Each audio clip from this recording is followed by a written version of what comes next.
फिजुल नई साहब, पाकिस्तान को अब आप शहबाज साहब की लीडरशिप के अंदर ऊपर जाते हुए देख रहे हैं। ये जो न्यूयॉर्क में हो रहा है, जो मिडल ईस्ट के अंदर हुआ, जिस तरह के डिफेंस पैक्ट्स हुए, मेरा ख्याल है Kamran on a serious note बगैर अल्फाज चबाए पाकिस्तान फील्ड मार्शल आसिम मुनीर साहब की क़यादत में बहुत ऊपर जा चुका है। और मेरा ख्याल है जितने लैंडमार्क हमारी अचीवमेंट्स हैं तो वो उसका सेहरा आसिम मुनीर साहब को बांधना होगा, चाहे मुझे अच्छा लगे या बुरा लगे। और इस वक्त आपकी डिस्कशन में हमेशा जब भी आएंगे इस तरह की चीज़ें तो आसिम मुनीर साहब ही आएंगे, दुनिया में कहीं पे जाएंगे। ट्रंप ने भी अगर किसी को खातर में लाए हैं तो उसी को लाए हैं। तो ये खैर ये बहस है ही नहीं, क्योंकि इस वक्त प्रैक्टिकली हुकूमत जो है हाइब्रिड सिस्टम है। हुकूमत में के जो लोग हैं वो भी इसी का ढंडोरा पीटते हैं। हमें भी पता है कि 2018 से जो निज़ाम मुतारफ़ कराया गया था वो अब ज़्यादा ताकत के साथ हमारे सामने मौजूद है। तो और उसी निज़ाम से मुस्तफ़ीद हो रहे हैं। एक तो हो गई ये बात। चुनाचे शहबाज शरीफ साहब, हमारे यहाँ पर सूरत यह है कि एक हमने पॉलिटिकल फसाड रखा हुआ है, एक सामने फेस रखा हुआ है। वो फेस हर वक्त सियासत के दान ही होते हैं और वो कभी मजबूत होते हैं, कभी कमज़ोर होते हैं। नवाज शरीफ साहब के वक्त तक बहरहाल किसी न किसी तरीके से वो मजबूत थे, पहले शौकत अजीज़ साहब के वक्त में, बाद में इमरान खान और शहबाज शरीफ साहब के वक्त में। तो इसमें कोई क्या हर्ज क्या है कि मानने में कि जी इस वक्त वो उनकी रोल सेकेंडरी है और असल रोल हमारे पास हमारी जो मिलिट्री इस्टेब्लिशमेंट है वो राइट एट द हेल्म है।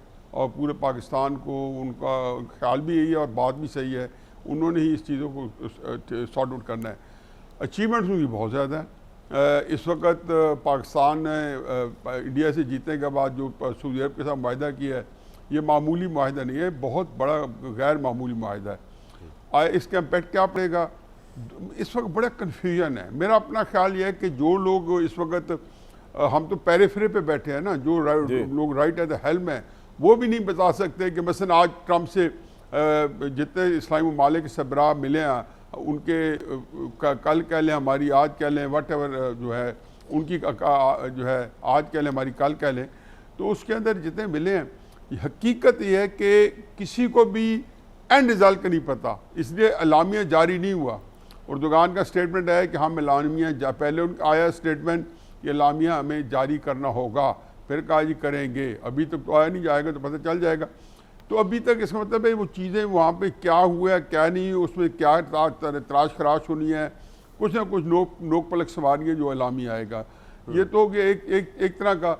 और इसके बाद भी जो प्रपोजल्स आई हैं, चाहे फ्रेंच प्रेसिडेंट की तकरीर आई मैंने पूरी सुनी है, ट्रंप की स्पीच मैंने पूरी सुनी है, ट्रंप का मौक़िफ़ जो था वो एक और था। वो अब किसी तरीके से मैं बड़ा कन्फ्यूज़ हूँ ट्रंप के बारे में कि आया वो जेन्युइनली एक इजराइल के साथ ऐसे फंसे हुए हैं कि अंदर से वो जो हमारे मौक़िफ़ जो इस्लामी ममालिक है उनका दिल उधर सपोर्ट कर रहा है, लेकिन बाकी जिस्म जान जो है वो उसके इजराइल के कब्ज़ा इस्तेमाल में है। तो मेरा ख्याल है कि चंद दिनों में चीज़ें क्लियर होंगी। बफर से माल, जैसे कि चौधरी साहब ने कहा है कि वहाँ फ़ौजें भेजने को, वो ट्रंप की प्रपोजल थी कि आप फ़ौजें भेजें और ये करें। वो इनफैक्ट वो चाहते हैं किसी तरीके से इसराइल को न्यूट्रलाइज करें या इसराइल मुतमईन हो। अब वो किसी सूरत में वो इसराइल के बारे में जो है वो उसको समझ नहीं आती उसको कैसे हैंडल किया जाए। ठीक है, बाकी दुनिया ने भी जो किया है तो उसको इसराइल को जो है ना किसी न किसी मुतमईन कहा है कि जी हम आप फ़लस्तीन तस्लीम होगा तो आप इसराइल को तस्लीम करेंगे। तो बहुत वो कहते हैं ना बहुत सारे अभी स्लिप्स हैं between the cup and the lips. ठीक। तो अभी तक मेरा समझे कि कन्फ्यूजन इज़ ऑल ओवर, लेकिन Pakistan is very well placed. जो कुछ अचीवमेंट है on the face of thing, I think हमारे जो फील्ड मार्शल हैं वो सही मानों में जो इनको ये तगमा एजाज़ मिला है वो अपने आप को इसका सही अहल साबित कर रहे हैं। बिल्कुल सही सर, आपका पॉइंट आ गया।